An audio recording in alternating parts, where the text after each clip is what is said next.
ये हमें सबको ऑलमोस्ट पता, thanks to internet, thanks to WhatsApp, इसके कारण हम ऑलमोस्ट अभी सब कोरोना स्पेशलिस्ट हो चुके हैं।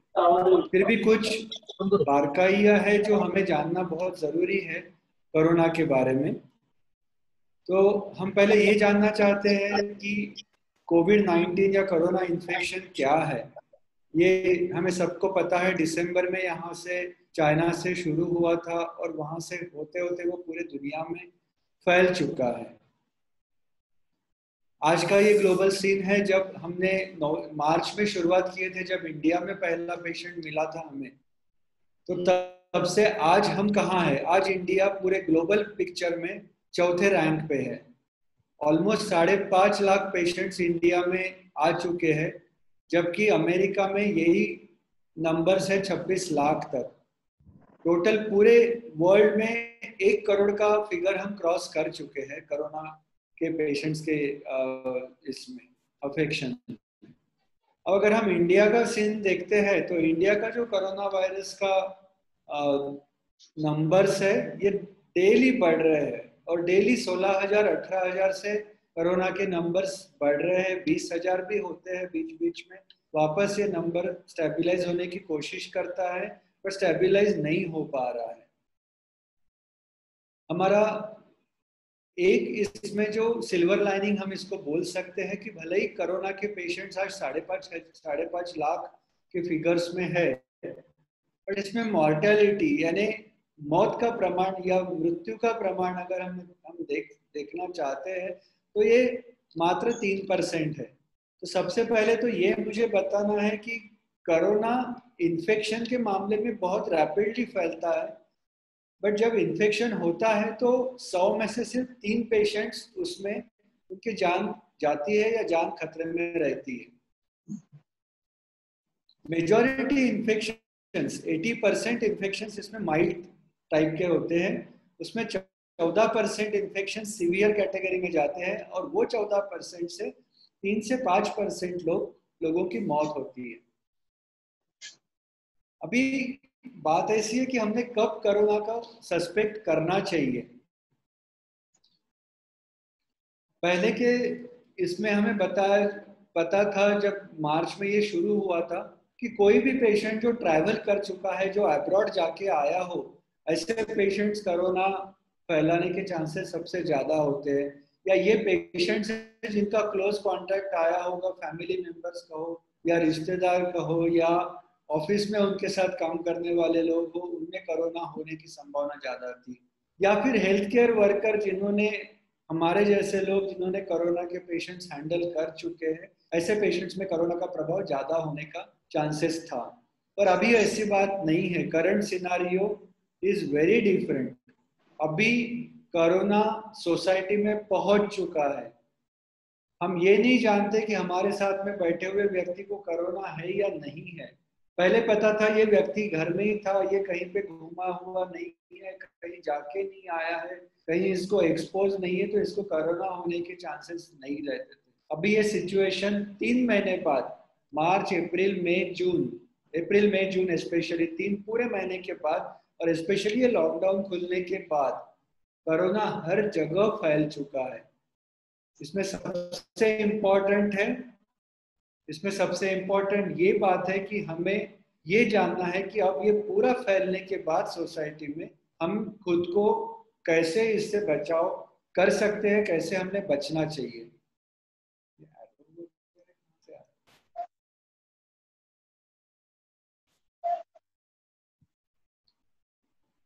जैसे हमने पहले कहा था, सस्पेक्टेड केस कौन से होते हैं? जो पेशेंट को एकदम फीवर आ जाता है, खांसी आती है, सूखी खांसी आती है और सांस लेने में दिक्कत होती है, ऐसे पेशेंट्स को हम पहले सस्पेक्ट करते थे। या तो फिर जो आदमी ट्रैवल करके आया हो, वो पेशेंट को हम सस्पेक्ट करते थे, या कोई क्लोज कांटेक्ट में आया हो उनको सस्पेक्ट करते थे। अभी ऐसा नहीं रहा है। कोई भी पेशेंट जिसको घर में भी है या आसपास में भी है, उसको अगर फीवर, कफ, ब्रेथलेसनेस ये हो के अगर हॉस्पिटल पहुंचता है तो हम वो पेशेंट्स को भी सस्पेक्ट करना शुरू कर दिए हैं। और नॉट ओनली दैट, ये पेशेंट्स भी पॉजिटिव निकलते आए हैं और अभी निकल रहे हैं। बहुत सारे आप लोग बॉईल कर पेशेंट्स, दिया, हम लोग बॉईल नहीं कर हार्ट अटैक आ जाता है, किसी को स्ट्रोक होता है, ऐसे पेशेंट्स को भी कोरोना का प्रभाव वो पेशेंट्स में दिखाई दिखाई देता है। इसके सिम्टम्स अभी बहुत चेंज हो चुके हैं। सिर्फ प्लेन फीवर, खांसी, सांस लेने की तकलीफ या नाक बहना, इतना ही इसके लिए ये सीमित नहीं है। पेशेंट्स को डायरिया होता है, पेट में दर्द होता है, पेशेंट को स्ट्रोक होता है, पेशेंट को हार्ट अटैक आता है। ऐसे भी पेशेंट्स पहली बार कोरोना के इन्फेक्शन के पेशेंट करके प्रेजेंट होते हैं और ये पेशेंट्स को फिर हमें एडमिट करना होता है। इनको आइडेंटिफाई करना बहुत इंपॉर्टेंट है, क्योंकि ये पेशेंट अगर आम पेशेंट्स के साथ अगर मिक्स होते हैं तो ये पेशेंट इन्फेक्शन फैला सकते हैं। तो अभी हर हॉस्पिटल में एक एंट्री पे एक चेक पोस्ट बनाया गया है। वहां पे पूछा जाता है, आपने ट्रैवल किया है क्या, आपके आसपास कोई पेशेंट्स है क्या, आपके इर्द गिर्द किसी पेशेंट को एडमिट किया था क्या, ये सब सवाल पूछे जाते हैं। या आपको बुखार था, खांसी थी, कोई सिम्टम्स है, ये सब पूछा जाता है। अगर इसका हाँ में जवाब आता है तो इन लोगों को हम आइसोलेट करते हैं। आइसोलेट करने के बाद इन पेशेंट्स का कोविड टेस्ट भेजा जाता है। कोविड टेस्ट का रिपोर्ट आने में कहीं भी 4 घंटे से लेके 1 या 2 दिन लगते हैं। तो ये रिपोर्ट आने तक वो पेशेंट्स को आइसोलेशन में रहना बहुत जरूरी होता है। उनको आइसोलेट करने के बाद उनके सिम्टम्स पे वॉच रखा जाता है। उनमें सिम्टम्स आ रहे हैं, सिम्टम्स है तो वो सिम्टम्स बढ़ रहे हैं क्या, उनका ऑक्सीजन कॉन्सेंट्रेशन कैसा है, ये पूरा मॉनिटर किया जाता है। अगर ऑक्सीजन कॉन्सेंट्रेशन नॉर्मल है, 100% है या 95% के ऊपर है, तो उनको वार्ड में ही मैनेज किया जाता है। अगर ये ऑक्सीजन परसेंटेज उनका कम कम होते हुए नजर आया, उनका रेस्पिरेटरी रेट बढ़ते हुए नजर आया, अगर 90% के नीचे ऑक्सीजन कॉन्सेंट्रेशन आ रहा होगा, उनको ऑक्सीजन की जरूरत हो रही होगी, तो ये patient mild to moderate category में उनको इंक्लूड किया जाता है। अगर उनका ऑक्सीजन रिक्वायरमेंट बढ़ते जाता है, ऑक्सीजन लगाने के बाद भी ऑक्सीजन कॉन्सेंट्रेशन बढ़ नहीं रहा है, तो ये पेशेंट्स को फिर आईसीयू में शिफ्ट किया जाता है। उसके बाद आईसीयू में शिफ्ट करने के बाद और एडमिट करने के बाद उनके कांटेक्ट में जितने लोग आए हैं, काम की जगह पे बोलो, वर्क प्लेस में बोलो, घर में बोलिए, उनके आसपास मोहल्ले में बोलिए, ये लोगों को आइडेंटिफाई किया जाता है, उनकी कांटेक्ट चेन ट्रेस की जाती है, उनको फिर क्वारंटाइन में भेजा जाता है। एक बार क्वारंटाइन में जाने के बाद उनको अप्रोक्सीमेटली 7 से 14 दिन तक क्वारंटाइन करना पड़ता है, फिर उनकी टेस्ट भेजी जाती है। ये हुआ कॉन्टेक्ट्स के बारे में। पेशेंट्स अगर हॉस्पिटल में रहने के बाद 7 दिन बाद या 14 दिन बाद उनके सिम्टम फ्री हो जाते हैं, तो उस वक्त उनकी कोविड टेस्ट वापस भेजी जाती है। अगर वो कोविड टेस्ट पॉजिटिव आती है तो उनका आइसोलेशन का पीरियड बढ़ाया जाता है, फिर से टेस्ट की जाती है। जब तक टेस्ट निगेटिव नहीं आती है, वो पेशेंट को अस्पताल में ही रहने के लिए सलाह दी जाती है, उनको घर नहीं भेजा जा सकता। अगर कोई पेशेंट को सिम्टम नहीं है लेकिन उनके एक्सपोज हो चुके हैं, तो ऐसे पेशेंट को होम क्वारंटाइन की सलाह दी जाती है। तो होम क्वारंटाइन यानी घर में ही बिना कोई एक्सपोज हुए, मास्क लगाए वो पेशेंट घर में ही रहना हम उनको एडवाइस करते हैं। ये पेशेंट्स को एक हैंडल करते हुए कोई standard precautions health care worker लेते हैं। ये प्रिकॉशंस है ना, हैंड वॉश, हैंड ग्लोव्स का यूज करना, मास्क का यूज करना, फिर पर्सनल प्रोटेक्शन इक्विपमेंट यूज करना, जैसे कि ये पर्सनल प्रोटेक्शन इक्विपमेंट यूज किए जाते हैं। इनका सैंपल कलेक्शन भी, जो नाक में स्वैब लेके और गले में स्वैब लेके उनका अलग से वो सैंपल अलग बंद डब्बे में भेजा जाता है, जिसमें कोई भी एक्सपोज ना हो। उनकी जितनी भी जगह वस्तुएं या मास्क, ग्लोव्स, सिरिंजेस, नीडल्स, इसको अलग तरीके से उनको डिस्पोज किया जाता है। ये अलग बैग में, उनके कपड़े भी अलग बैग में कलेक्ट करके उनको हाइपोक्लोराइड से वॉश किया जाता है। फिर वो जो जो एरिया में वो पेशेंट आया होगा, जहाँ से भी वो पेशेंट या एक्सपोज पर्सन गया होगा, वो पूरा एरिया या ऐसा 3 बार क्लीन किया जाता है। 4 घंटे के पीरियड में 3 बार ये एरिया क्लीन होता है।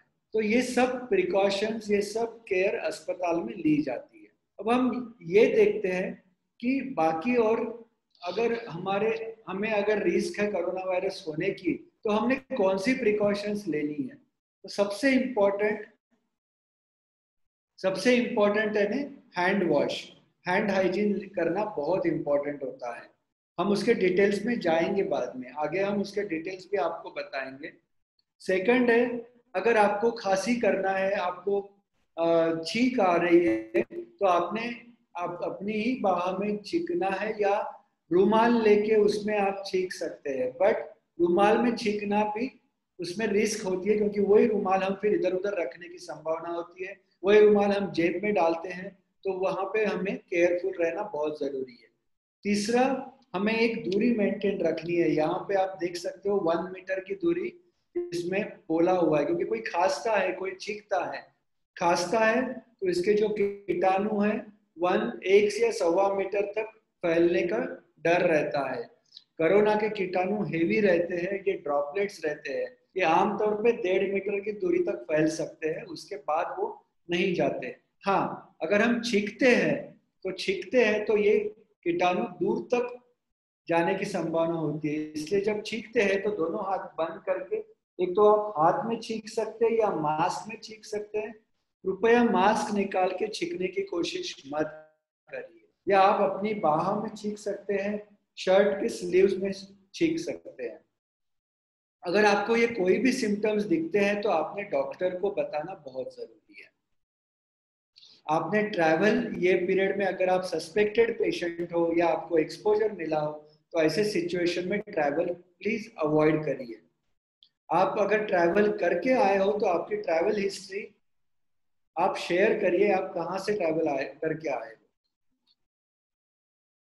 हाथ वॉश करना खाना बनाते वक्त, और टॉयलेट से आने के बाद या जाने के पहले भी हैंड वॉश करना बहुत जरूरी होता है। अगर कोई पेशेंट के साथ आपका कांटेक्ट आता हो तो पेशेंट को हाथ लगाने के पहले या हाथ लगाने के बाद आपको हाथ धोना, हैंड वॉश करना इम्पोर्टेंट है। एक बात ध्यान रखिए, अगर कुछ भी रहा, आपको एक्सपोज भी होते हैं, सिम्टम्स है नहीं है, चिंता मत करिए। Don't come under stress, because stress itself can lead to a decrease in your body immunity. So for courage, then how do you maintain your health during this period? अगर आप कोरोना बाधित नहीं है, लेकिन अभी ये 3 महीने के बाद, लॉकडाउन खुलने के बाद आपको काम पे जाना है, आपको इधर उधर बाहर जाने की परमिशन तो दी गई है, लेकिन वो जब भी आप जाओगे तो आपको एक प्रिकॉशन कंटिन्यूसली लेनी है। तो आपको ये 4-5 फैक्टर्स है जो यहाँ पे मैंने मेंशन किए हैं। डाइट, आपका डाइट सबसे इम्पोर्टेंट, उसमें इसका इम्पोर्टेंट फैक्टर बनता है। एक्सरसाइज, जिम बंद है तो आप घर में एक्सरसाइज कर सकते हो। आप मास्क लगा के, अभी लॉकडाउन खुला है तो वॉक पे भी जा सकते हो, आप साइकिलिंग कर सकते हो, ये एक्सरसाइज आप कर सकते हो, योगा कर सकते हो, मेडिटेशन कर सकते हैं। और कोई मेडिकेशंस अगर कोई है तो वो कौन सी आप ले सकते हैं, वो भी मैं आपको बताऊंगा।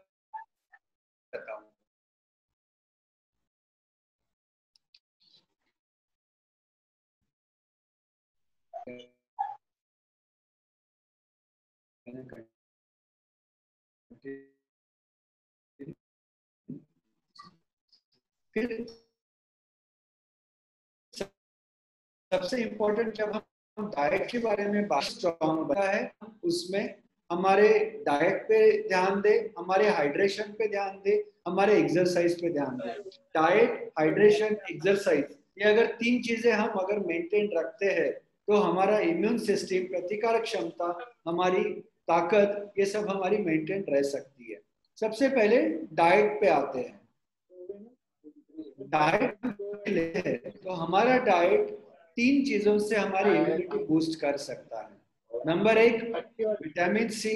हमारे डाइट में विटामिन सी की मात्रा सबसे ज्यादा रहेगी। कोई भी साइट्रस लेवल के फ्रूट्स होते हैं यहाँ पे सबसे जो फ्रीली अवेलेबल है, कोई महंगी ब्रोकोली ये वो चीजों के हम एडवोकेसी नहीं कर रहे हैं। जो भी इंडियन फूड है इसमें विटामिन सी, हम नींबू लेते हैं, हम संतरा लेते हैं, हम केला, हम ये पीस या लेग्यूम्स जिसको बोलते हैं वो, ग्रीन वेजिटेबल्स, इसमें विटामिन सी का प्रमाण बहुत ज्यादा रहता है। एप्पल, फिर पेरू, फिर बेर, फिर नींबू, कीवी, कीवी से ज्यादा पेरू में विटामिन सी का प्रमाण रहता है।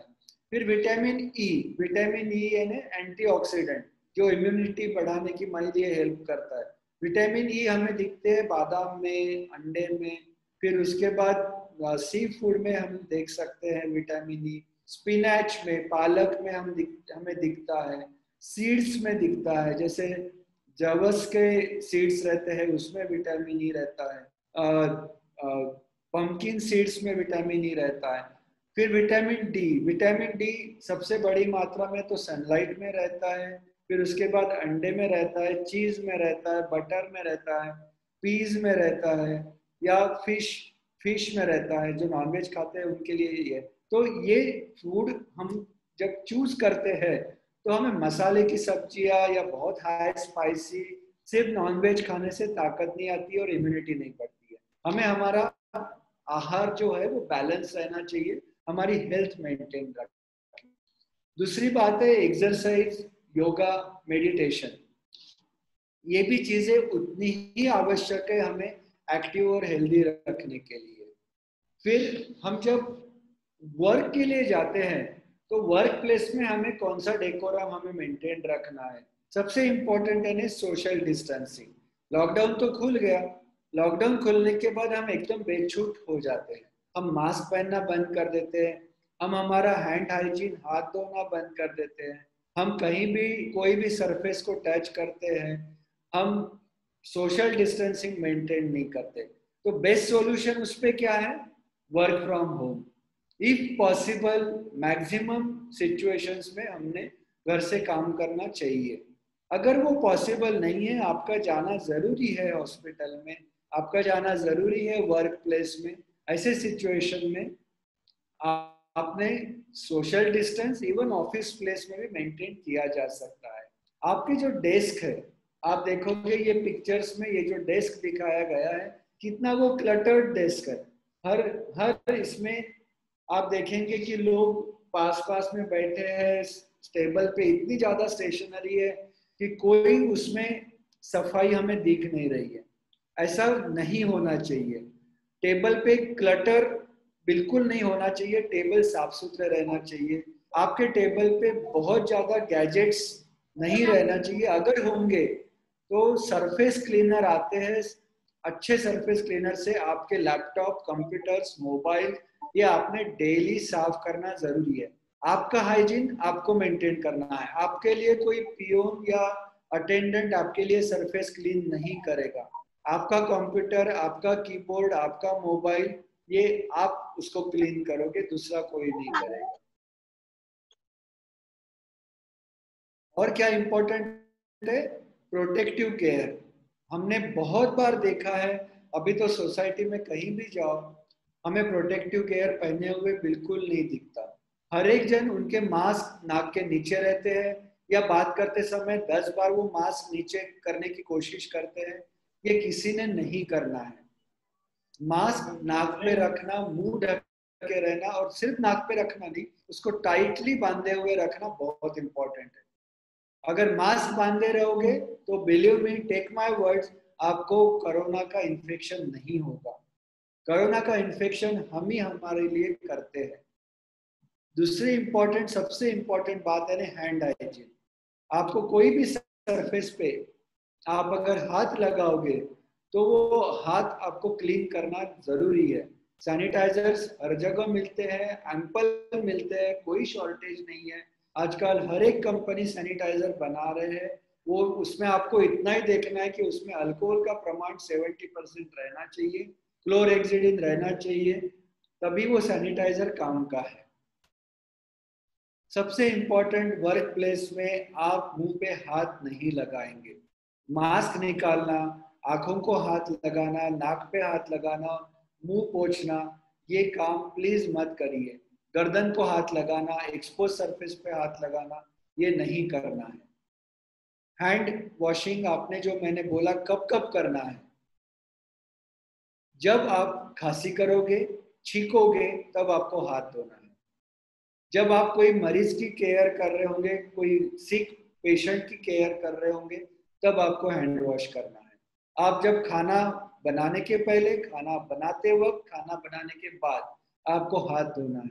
खाना खाने के पहले, खाना खाने के बाद आपको हाथ धोना है। टॉयलेट यूज करने के बाद आपको हाथ धोना है। जब आपको दिख रहा है कि आपके हाथ डर्टी हो चुके हैं, ये वीडियो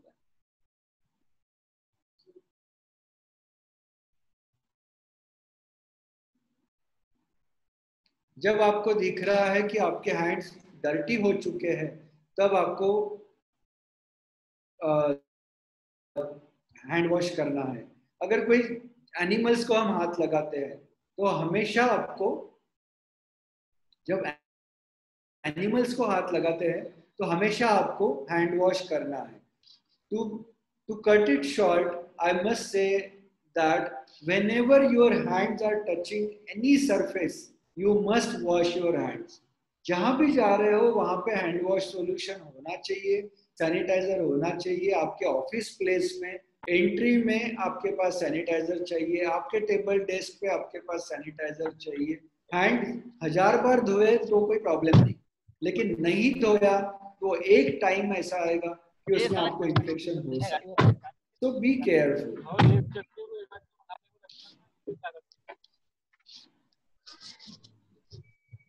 और हैंड वॉश करते वक्त हैंड वॉश कैसे करना चाहिए, दो ऑप्शन है। नहीं तो है आप भाई, सोप वाटर से नल के नीचे हाथ धो सकते हैं। जब भी फिर हाथ उतरू के धोते मैं हैं तो पूरे अच्छे से हाथ धोना है, पूरा मानकापुर साबुन, लॉन्ग पूरा हाथ को बैटरी है लगा और के डीजल है। यहाँ तक साबुन लगा के, प्रिफरेबली बोला पूरा देंगे ना ऐसा। क्या? ये मैं आपको बता रहा हूँ कि कैसे हम हैंड वॉश करते हैं, ये तरीका है हैंड वॉश करने का, ठीक है। फिर उसके बाद नाखून साफ करने हैं, फिर उसके बाद पूरे नाखून में जो मिट्टी रहती है वो सोप से निकलनी चाहिए, ऐसे निकलनी चाहिए। उसके बाद फिर से पूरा 20 सेकंड तक हमें हैंड वॉश करना है। अगर हम सैनिटाइजर यूज करते हैं तो हाँ, सैनिटाइजर मैंने ला दो के रखा ना, 4 वही से तो बोल 5 रहा हूँ। ml हाथ पे लेना है। तुम 5 देखा है? बार ऐसा ये करना है, 5 बार अरे ये रब करना है, 5 ओ बार शर्मा जी, काउंट्स में ये रब करना है, 5 बार काउंट्स में ये रब करना है, ये रब करना है, पूरा ऐसा रब करना है, ये रब करना है, और ये करके फिर पूरा ड्राई होने देना अबे है। डीजल है हम क्या करते हैं, 2-4 बूंद लेके ऐसा ऐसा कर लेते है हैं, तो फिर जा दे दे। खत्म। बोलो इसमें हैंड दरवाजा वॉश तू नहीं लेके होता। ये चीज हमें बहुत ध्यान रखनी है। हैंडशेक, हमने हैंडशेक करना चाहिए या उसको अवॉइड करना चाहिए। जो भी इन्फेक्शंस फैलते हैं, क्योंकि मैंने छींकने के बाद मैंने वो हाथ कहाँ कहाँ लगाए मुझे मालूम नहीं। अगर वही हाथ से मैं अगर आपको हैंडशेक करूंगा, शेक हैंड करूंगा, तो नेचुरली मैं ये इन्फेक्शन, मेरा इन्फेक्शन मैं आपको फैला रहा हूँ। कृपया, हैंडशेक अभी ओल्ड हो चुका है। हैंडशेक ये विदेशी पद्धत है, ये नहीं करनी है। जो स्वदेशी पद्धत है उसी को हमें फॉलो करना है। लोग मास्क क्यों पहनते हैं? लोग मास्क खुद के लिए पहनते हैं या दूसरों के लिए पहनते हैं? हमें ये जानना बहुत जरूरी है। हमें जो मास्क पहनना है वो खुद के लिए भी पहनना है, वो दूसरों के लिए भी पहनना है। फिर सवाल आता है कि मास्क कौन सा पहनना चाहिए, किसने पहनना चाहिए, कितने देर तक पहनना चाहिए, उसको कैसे साफ करना चाहिए, उसको रीयूज करना है या नहीं करना है। और मेरा मास्क मैं किसी दूसरे को दे सकता हूँ क्या? मेरी बीवी हो गई, मेरे बच्चे हो गए, मेरे पेरेंट्स हो गए, क्या मैं मेरा मास्क उनको दे सकता हूँ क्या? तो सबसे पहले इसका जवाब सीधा नहीं है। आप आपका मास्क किसी के साथ शेयर नहीं करेंगे, ना तो किसी का मास्क उठा के आप पहनेंगे। नंबर 1, रीयूज कर सकते हो क्या? आपका मास्क जो है, अगर ये 3 लेयर जो मैंने पहना हुआ, ये 3 लेयर सर्जिकल मास्क है। ये मास्क हम यूजुअली पहले तो सिंगल डे डिस्पोजेबल रहता था, अभी हम इसको 3 दिन तक पहन सकते हैं। हम ये मास्क आइदर अल्ट्रावायलेट रेस से या तो फिर कुकर में हम उसको बंद डब्बे में उसको बॉईल करके, बॉईल मतलब स्टीम करके उसको ठंडा होने के बाद हम उसको रीयूज कर सकते हैं। तो हमें बाय एंड लार्ज 2 से 3 मास्क रखने चाहिए। एक 3 दिन बाद यूज करने के बाद दूसरा जो हमने बॉईल करके या स्टीम करके उसको ड्राई किया उसको रीयूज कर सकते हैं। सेम तरीके से हम कपड़े का जो 3 लेयर का मास्क, कपड़े का सिंगल लेयर का मास्क आपको कोरोना इन्फेक्शन से नहीं बचाएगा। कपड़े का मास्क भी 3 लेयर का रहना बहुत जरूरी है। तीसरा जो N95 मास्क है, ये मैंने यहाँ पे पिक्चर्स बताए हैं। इसमें ये N95 मास्क है जिसकी आपको कोई जरूरत नहीं, कॉमन मैन को N95 मास्क यूज करने की कोई जरूरत नहीं। हाँ, अगर उनके घर में पेशेंट है जिसकी वो केयर ले रहे हैं, पॉजिटिव पेशेंट जिसकी वो केयर ले रहे हैं, उन्हीं लोगों को N95 मास्क पहनना चाहिए। बाकी सब लोगों ने 3 layered mask, either surgical mask या कपड़े का मास्क, जो भी होगा वो 3 लेयर्ड होना जरूरी है। तीसरी बात, ये मास्क को वेंट रखना नहीं चाहिए। वेंटेड जो मास्क है, वेंटेड मास्क में आप प्रोटेक्ट हो रहे हो, आपके बगल में बैठा हुआ आदमी प्रोटेक्ट नहीं हो रहा, क्योंकि उसमें आपका जो एक्सेलेशन है वो उसमें से बाहर जाता है। N95 मास्क रीयूज हम यूजुअली पहले नहीं करते थे, बट अभी मास्क के अवेलेबिलिटी के इशू के कारण हम ये N95 मास्क 4-4 दिन यूज करते हैं, उसको बाद में सन ड्राई करते हैं और फिर उसको धोना नहीं चाहिए। ठीक है, जब हम मास्क लगाते हैं तो हम ये मास्क ऐसा नाक के ऊपर, सिर्फ ये क्लिप जो है, क्लिप ऊपर के इसमें चाहिए, यहाँ पे नीचे में क्लिप नहीं आनी चाहिए। क्लिप जो है ये ऊपर के इसमें चाहिए, ये क्लिप नाक में फिट होनी चाहिए, ऐसे उसको दबा के फिट किया जाता है। ये यहाँ से हवा आपके चश्मे पे नहीं आनी चाहिए या आंखों में नहीं जानी चाहिए। ये यहाँ से टाइटली रहना बहुत जरूरी है, यहाँ से टाइट रहना बहुत जरूरी है। ये बात हो गई मास्क की।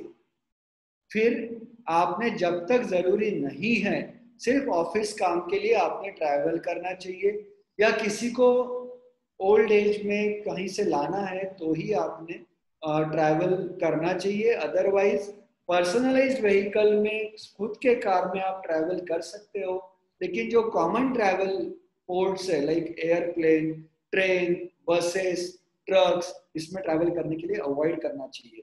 बिलीव में अभी इंडिया का डबलिंग टाइम 15 दिन का है। आज की फिगर है 5.5 लाख, 15 दिन में ये फिगर होगी 10.5 लाख या 12 लाख, और 1 जुलाई तक हम जाएंगे 24 लाख, फिर उससे 48 लाख। तो ये अनुमान है, अगर ये स्पीड से अगर हमने अभी केयर नहीं ली तो कोरोना का इन्फेक्शन बहुत ज्यादा फैलने वाला है। हमारे खुद के लिए हमारे पास बेड्स नहीं रहेंगे। Health care workers beds create करने के लिए जूझ रहे हैं, कोशिश कर रहे हैं कि बेड्स तैयार हो, क्रिटिकल केयर बेड्स फिर भी बहुत कम है। तो इसकी ये चीज हमें ध्यान में रखनी है। क्राउडेड प्लेसेस में आपने जाना नहीं चाहिए। जितनी भी इंटरनेट पे इंफॉर्मेशन है उस पर विश्वास मत रखिए, उसको वेरीफाई करिए। अननेसेसरी रूमर्स को आपने नहीं फैलाना चाहिए। कोई भी अल्टरनेटिव मेडिसिन लेना अवॉइड करिए। जो एंशियंट इम्यूनिटी वाली जो मेडिसिन या घर के नुस्खे, घरेलू नुस्खे है, वो आप कर सकते हो। आप खाने में इम्यूनिटी बढ़ा सकते हो, बट दवाइयों के पीछे मत भागिए। कोई भी एंटीबायोटिक्स लेने की जरूरत नहीं है। खुद के मन से हाइड्रोक्सीक्लोरोक्विन, एंटीवायरल जैसे ड्रग्स मत लीजिए।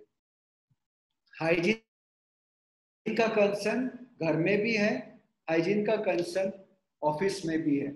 ऐसे ऑफिसेस नहीं रखना चाहिए। आपके डेस्क क्लीन रहना चाहिए। घर में भी ऐसा वातावरण नहीं दिखना चाहिए। अगर होगा तो उसको साफ सुथरा, घर से भी काम कर रहे होंगे आप तो भी ये पिक्चर सीन हमें नहीं दिखना है। हाइजीन के भी कंसर्न्स है। हमें हाइजीन कैसे मेंटेन करना है? क्या हमें सब सब्जियां हम जो बाहर से लाते हैं, फल लाते हैं, हमें उसको हाइपोक्लोराइड से धोना है? जरूरी नहीं है। प्रॉपर अच्छे से हाथ से उसको, हमारे हाथ धोना ज्यादा इम्पोर्टेंट है। और सब्जियां जो हम आमतौर पे जैसे उसको साफ करते हैं वैसे ही साफ करने हैं, अच्छे से साफ करने हैं। फल भी हमें साफ करने हैं। कपड़े के बारे में कोई एक्सट्रीम्स पे हमें नहीं पहुंचना है। गर्म पानी में, जो कपड़े गर्म पानी में वॉश करने के रिकमेंडेशन है उसको गर्म पानी में वॉश कर सकते हो, उबालने की जरूरत नहीं है। ठीक है। ग्रोसरी भी आप लाते हो, हमने सुना है लोग इतना करते हैं कि एक एक ग्रोसरी को वॉश किया जाता है, इसको हाइपोक्लोराइड से निकाला जाता है। प्लीज ये मत करिए। आपके हाथ धोना ज्यादा इंपॉर्टेंट है वो ग्रोसरी धोने के। हाइजीन, नोटा, हमने तो ये भी सुना है लोग वो नोटों को भी ट्राई करते हैं, उसको अल्ट्रावायलेट में रखते हैं। ये सब करने की जरूरत नहीं है। आप अगर वो नोटों को हैंडल कर रहे हैं तो आपने हैंड वॉश करना ज्यादा इंपॉर्टेंट है। लास्टली, जो लोग 55-60 के ऊपर है और जिनको हार्ट के प्रॉब्लम है, रेस्पिरेटरी प्रॉब्लम है, डायबिटीज है, ब्लड प्रेशर के इश्यूज है, ऐसे लोगों ने क्राउडेड प्लेसेस में जाना अवॉइड करना है लॉकडाउन खुलने के बाद भी, क्योंकि कोरोना को नहीं पता आपका लॉकडाउन खुला है या नहीं खुला है। ठीक है। ये हर जगह फैला हुआ है। तो आप लोगों ने, 60+ लोगों ने अवॉइड करना है, मास्क पहनना है, हैंड वॉश करना है। आपने प्रॉपरली इन्फॉर्म रहना बहुत जरूरी है, बट इंफॉर्मेशन के कारण डर पैदा मत होने दीजिए। खुद को तैयार कीजिए, स्मार्टली खुद को कोरोना से बचाव करना चाहिए। सेफली अपने को खुद को रखना जरूरी है। आपने सपोर्टिव रहना बहुत इंपॉर्टेंट है। घर में कोरोना का पेशेंट है या बस्ती में कोरोना का पेशेंट है या आपके फ्लैट स्कीम में कोरोना का पेशेंट है, डॉक्टर भी अगर है तो उसको फ्लैट स्कीम से बाहर मत निकालिए, पेशेंट को फ्लैट स्कीम से बाहर मत निकालिए। अगर वो पेशेंट अंदर ही अंदर है, खुद को क्वारंटाइन करके रखा है, पूरी केयर ले रहा है, तो आपको उसके कारण कोई भी रिस्क नहीं है। जितने भी आपका हैंड हाइजीन, आपका मास्क, ये सबसे ज्यादा इंपॉर्टेंट है। आपने अलर्ट रहना बहुत जरूरी है। कहीं भी आपने खुद के guards, don't let your guards down. अब कोरोना चले गया, लॉकडाउन खुल गया, इसका मतलब हमें कोरोना नहीं होगा, ऐसा नहीं है। कोरोना, ऐसा अनुमान लगाया जाता है 6 महीने से लेके 1 साल तक, जब तक वैक्सीन नहीं आता। वैक्सीन आता है तो 1 साल तक, वैक्सीन नहीं आता है तो 1, 1.5, 2 साल तक भी ये कोरोना का प्रभाव रहने वाला है। हमें उसके लिए अलर्ट रहना बहुत जरूरी है। How to behave and react जब आपके नियर एंड डियर वंस को कोरोना होगा। नंबर 1 सबसे important, trust your front line doctor and health care worker. Do not show any mistrust.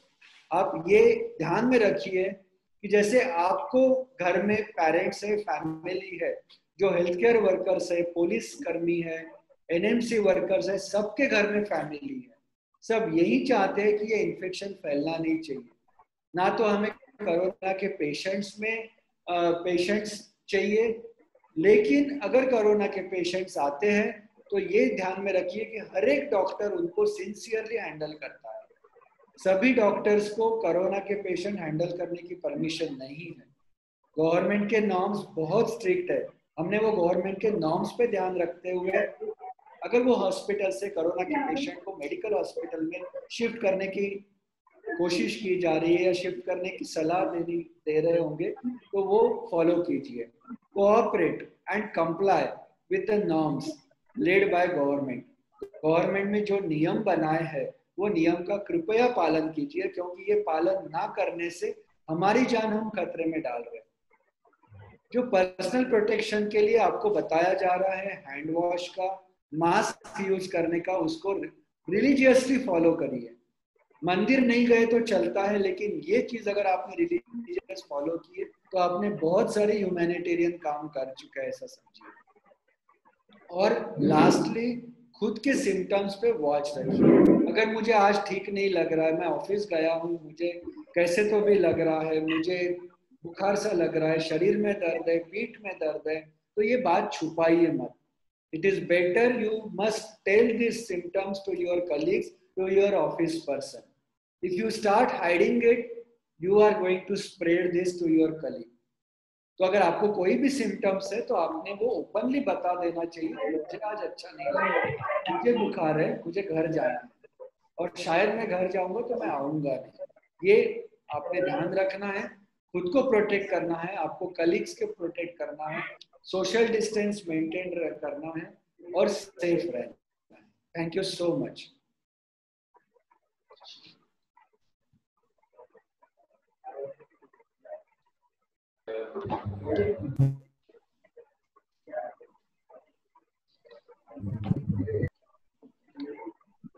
Thank you sir.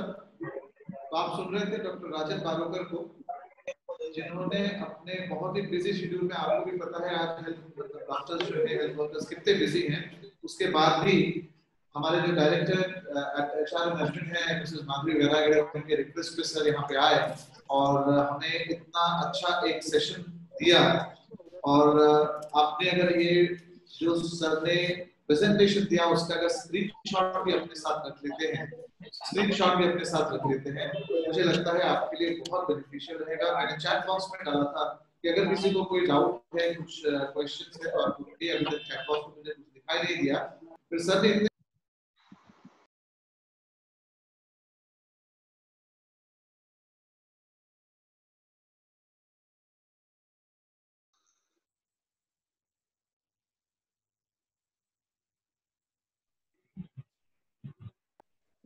Thank you sir. Hello hello hello hello hello hello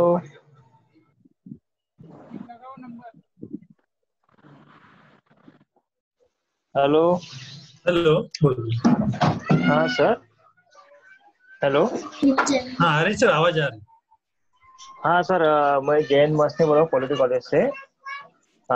एक पूछना था मेरे को। Hello hello hello hello hello.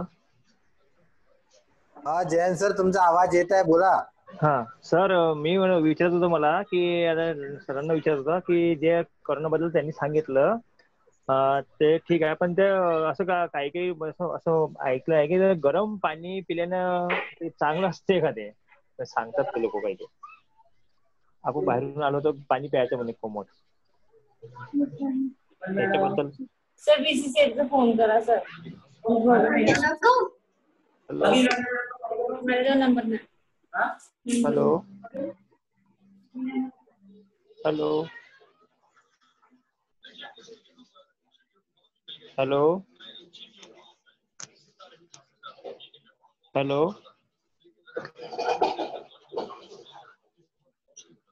Hello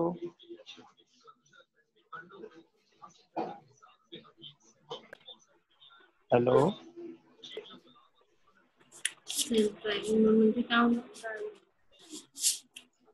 hello